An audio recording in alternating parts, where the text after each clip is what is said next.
On Christmas Eve alone, drivers are set to make over 19 million separate trips, causing potentially endless traffic jams, just like Helen in a red sheet on the way over here, to help you beat the queues. Travel journalist Ash Bhardwaj has his guide. So, Ash, good to see you. Good to see you too. What do we need to be thinking about ahead of this stressful time? Well, because Christmas Day falls on a Wednesday this year, you're able to use the least amount of annual leave to get the most amount of holiday.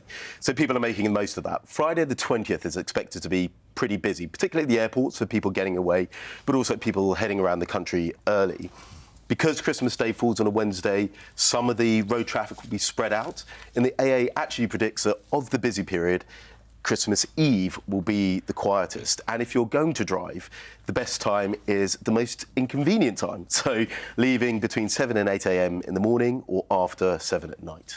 You're travelling to your mother-in-law's, you've got loads of presents, you've been at the Christmas play, you've not thought about your car and getting on the road. What should we remind people to think about before they hit the road? Absolutely. So it's the same thing that you should be thinking about whenever you do a long journey. Try and get this done the day before, so you're not doing it in the morning and rushing.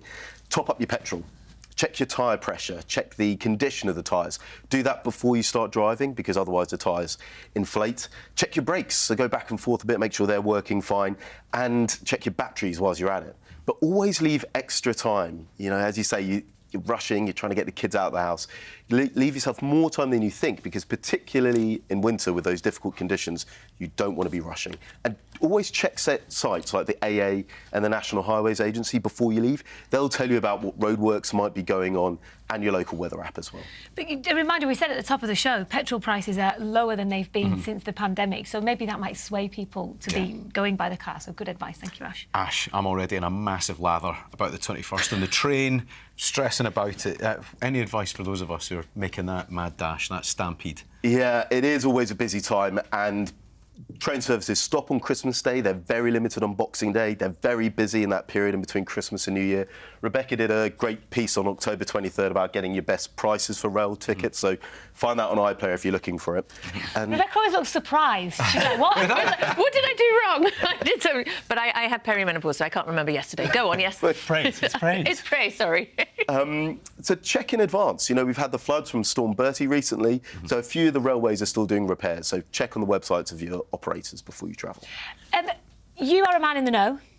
Do you know of any travel delays that we can expect across the country? Paddington Station is closed after Christmas, so that's just one to remember for there. Crewe railway station is closing between the 28th of December and January the 3rd. There may be others if any emergency repairs start to come up. The A627M between Chadderton and Rochdale is going to be having works over the Christmas period, and junction 20 of the M62 between Manchester and Leeds is also going to have overnight closures. So check in advance, see what's going on, look on the AA and National Highways website, and also your local council website. Yes, some people might be lucky enough to get away for Christmas, Ash, but you've got a really handy term for clever hacks to get around that. Yeah. Busy destinations, yeah? Yeah, so destination dupes. And around this time of year, you see a lot of offers for holidays, and it's tempting to just go for what's cheap, what's got the good discount.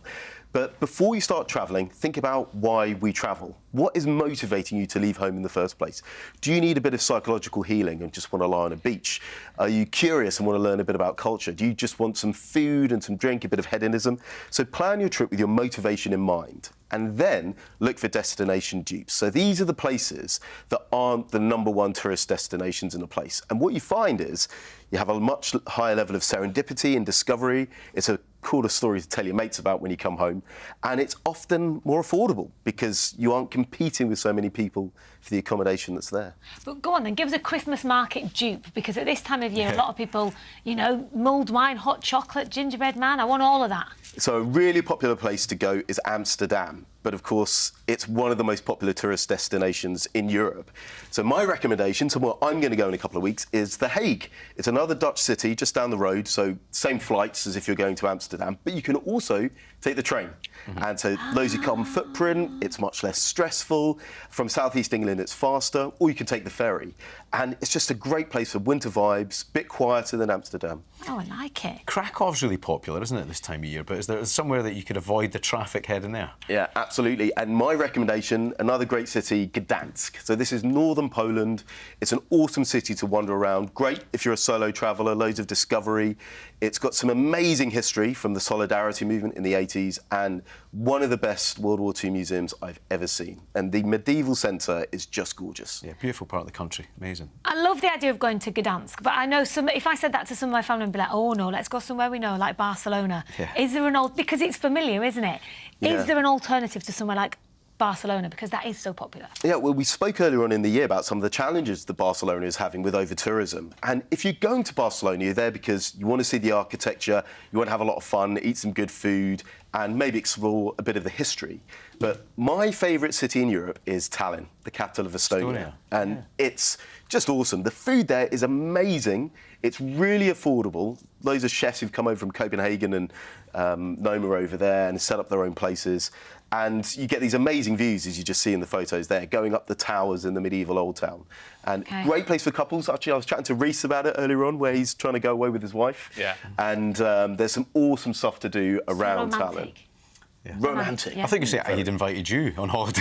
I mean, I'd be a personal tour guide. Tour guide would be amazing. What's your rate? We'll talk about that later. Ash, this time of year, every penny's a prisoner, right? Some people might not be in a position to get away. So if you're trying to do it on a budget and need to stay closer to home, any suggestions? I would recommend Scotland. You know, people love going to Edinburgh for Hogmanay, but... You're making my train busier, Ash. But it's busy, so go to Glasgow instead, and from there you can get out into the Highlands, lovely winter walking, you know, check the conditions first, of course, but yeah, Glasgow and the Highlands, great place to go and spend a bit of time. I think there is nowhere better than our little island, because we get all of it. We get the beaches, we get the mountains, we get everything. But if this is your time of year where you do go away for your winter sun, maybe you want to get away from the festivities, let's look to somewhere further afield. Is there any way that ticks the tropical boxes but isn't quite the Caribbean? Yeah, so the motivation of this is psychological healing. You want to rest and relax, and you want to get just a bit of food, and you don't have to worry too much about it. So the Caribbean is popular, but there's places you can go where you're in the same time zone, you're not travelling as far, so you don't have as big a carbon footprint, and you don't have to spend as much time travelling. And my recommendation is Cape Verde, just off the coast of West Africa. Great recommendation. I like the way you said it, like, mic drop, Cape Verde. But it is tease you. absolutely stunning part of the world, though, isn't Yeah, it? gorgeous. And great for this time of year if you want a bit of winter sun, but somewhere a bit different. Ash, always a joy. It's no pitlockery, though. Hang on. No, true. It's a little somebody's birthday. Happy birthday, Ash. Happy birthday, Ash. Guys. For your birthday treat, we're sending you to the street. Happy birthday. Nowhere I'd rather be. Excellent.